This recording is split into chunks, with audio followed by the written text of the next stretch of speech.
सभी अरेंजमेंट्स जो यात्रियों के लिए हर साल किए जाते हैं वो तो किए ही जा रहे हैं और उनको और बेहतर बनाने के लिए भी एफर्ट्स चल रहे हैं और किया जा रहा है हर साल। इस साल भी कुछ इम्प्रूवमेंट्स किए जा रहे हैं, चाहे वो उनके रहने की व्यवस्था हो, खाने की व्यवस्था हो, उनकी बेडिंग की व्यवस्था हो, जिन हॉल्स में वो बैठे वहाँ एसी की व्यवस्था हो, यहाँ मेडिकल फैसिलिटी की व्यवस्था हो, साफ़ सफाई की व्यवस्था हो, यहाँ पर उनको RFID जो देना है वो उसकी व्यवस्था हो, उनको अगर किसी के पास सिम नहीं है जो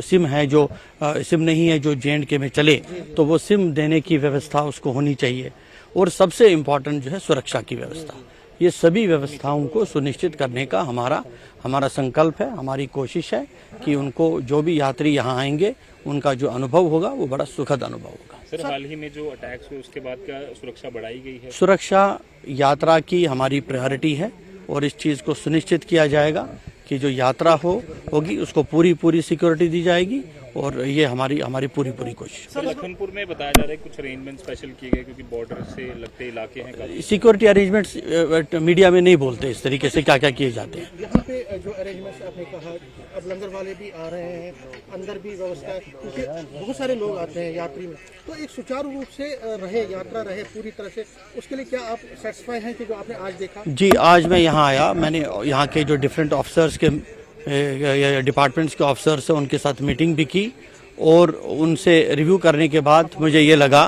कि यहाँ की जो व्यवस्था की गई है ये सेटिस्फैक्ट्री है और मुझे लगता है कि ये जो यात्री यहाँ आएंगे उनका एक्सपीरियंस अच्छा रहेगा। महाकाल और पहलगाम के रास्ते से जो अरेंजमेंट्स हैं क्या वो भी कंप्लीट हो गए हैं? क्या बिल्कुल तकरीबन कंप्लीट हो गए हैं और अगर कुछ बचता भी है कहीं छोटा मोटा 1%, 0.5% उसको भी कंप्लीट किया जा रहा है और हमारी कोशिश होगी कि यात्रा जैसे जैसे शुरू होगी तो सारे के सारे अरेंजमेंट्स जो इन प्लेस होंगे बड़े अच्छे ढंग से किए जाएंगे। सर, इस पर गर्मी बहुत ज्यादा है और हमने देखा कि यात्री निवास में जो यात्री आते हैं उनको काफी लंबी लाइनों में रुकना पड़ता है और धूप में खड़े रहते हैं, ऐसा कोई प्रबंध जो छांव में रहे और अंदर आए? जी हाँ, इसके लिए प्रबंध किया गया है, उनको किस तरीके से क्यू को मैनेज किया जाएगा और उनके जो रहने की व्यवस्था अंदर हॉल में वो तो AC लगे हुए हैं, वो तो बड़ा अच्छा है। सर, यात्रियों के लिए क्या मैसेज रहेगा आपके, क्योंकि अटैक हुए हैं तो उनको भरोसा दिलाने के लिए आपका क्या? नहीं, भरोसा के लिए यही मैं कहूँगा कि जम्मू कश्मीर प्रशासन, सभी जो यहाँ पर सुरक्षा बल हैं उनकी ये पूरी कोशिश है और प्रायोरिटी है कि यात्रा को पूरी तरह से सुरक्षा प्रदान की जाए और उनका पूरा ख्याल रखा जाए। एक तो यात्री निवास है और बाकी जगहों पे भी इनको ठहरने की प्रबंध किए जाते हैं,